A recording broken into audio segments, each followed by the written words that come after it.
When I look at the wholesome natural food, and they always bring up the water, right? How glorious is this? This is what I'm talking about when we need a spiritual condition. A spiritual condition is enjoying this. This alone, how many calories do we drink of these gloopy drinks with all the poison in them and the sugar in them and the oil, whatever they put in them, and chemicals, and even caffeine, and it's a drug. And actually the foods are drug. They sit down, scientists and doctors all day long, trying to figure out, spending billions of dollars on what's going to stimulate the hypothalamus to get us addicted to these foods, the dopamine in the brain. So here it is, the water. You know, I eat wholesome natural food, and that's what God given. That's a spiritual condition.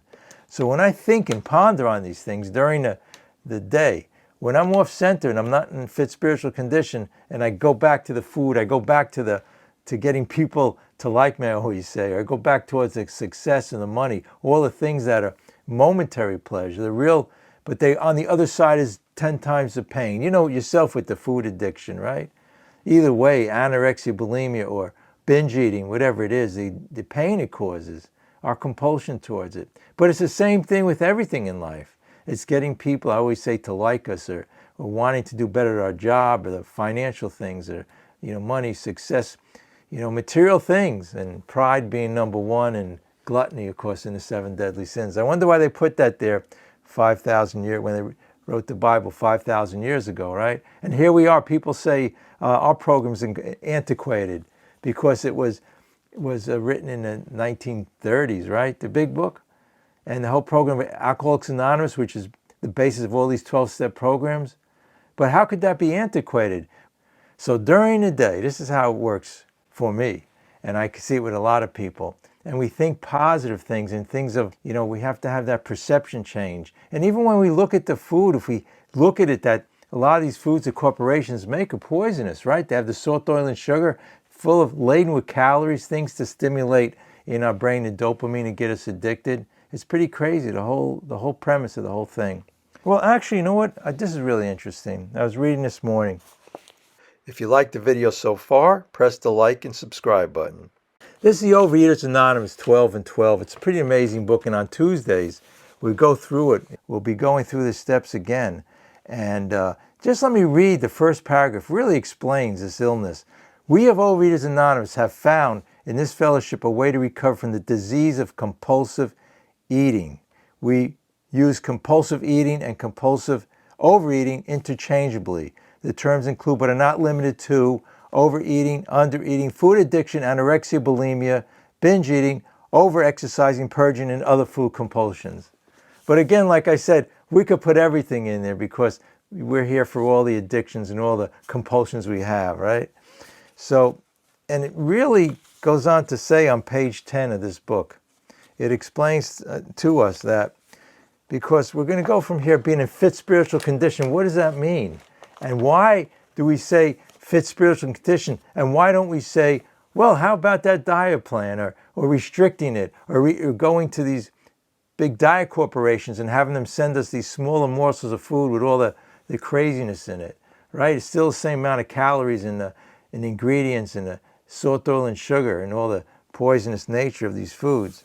So it says here, this is really interesting. I read this many times because it tells us right in this program what doesn't work. And it says it right in our literature here in Overeaters Anonymous. Then horrified by what we were doing to ourselves with food, we became obsessed with diets. We spent lots of money on weight loss schemes. We bought all sorts of diet suppressants. We joined diet clubs and fitness centers. We had ourselves hypnotized and analyzed. We had major surgery on our digestive systems. We had our ears stapled, our jaws wide shut. All of this we did willingly, hoping that we still eat all we wanted and be free of the compulsion. Some of us went from doctor to doctor looking for a cure. The doctor gave us diets. But it goes on to say it didn't work, and then we ended up putting on more weight than we had on before. So, fit spiritual condition doesn't mean self-will, trying to control it. Every time I did this, it failed because I tried to control it from self-will. What I needed was a spiritual awakening. I need a perception change. My body's God's temple. Come to our free Zoom meeting. See info in description. Now back to our video. XXVII, that's Roman numeral 27. And if you listen to this, what we're saying here is how to, we answer to all our problems. It talks about that. when we do these steps. And it really has to be a perception change. Any other way doesn't work. And I just read to you from the OA 12 and 12, where they said all these things, even no matter what, stomach surgery, all of these plans don't work because we needed what's called a spiritual solution. Dr. Silkworth said, and everybody here knows yourselves it doesn't work, right? All of these things we tried on page 27. We doctors have realized, this is back to the third paragraph, for a long time that some form of moral psychology was urgent importance to alcoholics. And we could say compulsion towards food, but its application presented difficulties beyond our conception. With our ultramodern standards, our scientific approach to everything, we are perhaps not well equipped to apply the powers of good that lie outside of synthetic knowledge. So what is he saying? He's saying they couldn't figure it out. And I say, here we are, how many years later, 80 years later or more, from the time this book was written. And let me ask you, have the doctors and scientists figured it out? With all of these things, and we've gone to the moon with the internet and all these major marvels of scientific discovery, they still haven't figured it out. Because the mind is very powerful. You know, you could use the same energy towards a positive thinking and relating to our spirituality. We really are spiritual people, but we live in the human experience. But we can rise above that. And we can enjoy, I once spoke to this Hasidic rabbi, and he says, go out and enjoy the world. But really, don't become part of it, right? Make it part of your understanding the falseness of it and all of these things and the way we go about life. And the same with our addiction. So the way to get over this, finally, I mean, how many here have tried a million different ways? It doesn't work by self-will. It's really the truth. The truth is, because I've seen thousands of people, people go to hundreds of meetings, they have hundreds of sponsees, they go through the steps. They say, I've been through the steps 10 times or whatever. But we can't just intellectualize. We've got to bring it to our heart.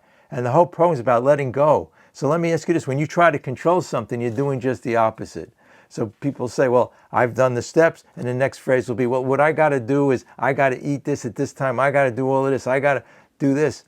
All the time. Look, I spent a year being on a very, very strict called the gray sheet. It was when I first came in. They said, you go on this plan. And you know what? It worked perfectly until it didn't work anymore. And why didn't it work anymore? Because I was miserable every day.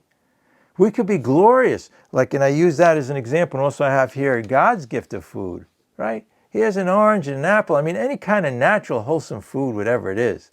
This is God's gift. And that's the way we look at it. And our body's God's temple. There's only one way out of this whole mess and this whole situation. I know everybody here is struggling. Perception change. So the fit spiritual condition comes in when we keep this in mind throughout the day.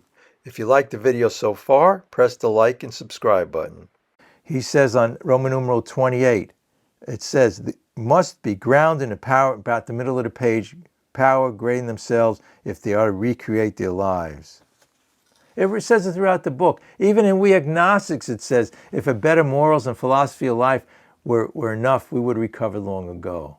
So how many times did I go to the experts and everybody, and 95% of diets fail. Even that stomach surgery, that show on TV, 600 Pounder, it says right in the beginning, in big letters, only 5% success.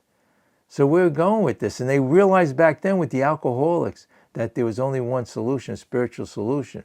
So here we are today, and acknowledging this and understanding that we do have an answer. I mean, I always talk about it's the answer to all our problems. But if you want to just stick to the one topic here, it's great.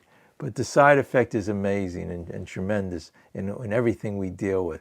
We won't get into that now, but we have a lot of meetings. We talk about resentment, anger, and all of these different things in life and how to deal with life. It's all about the same thing. But we'll talk here if you want to zone in on fit spiritual conditions. So think positively. Your body's God's temple. Bring the indwelling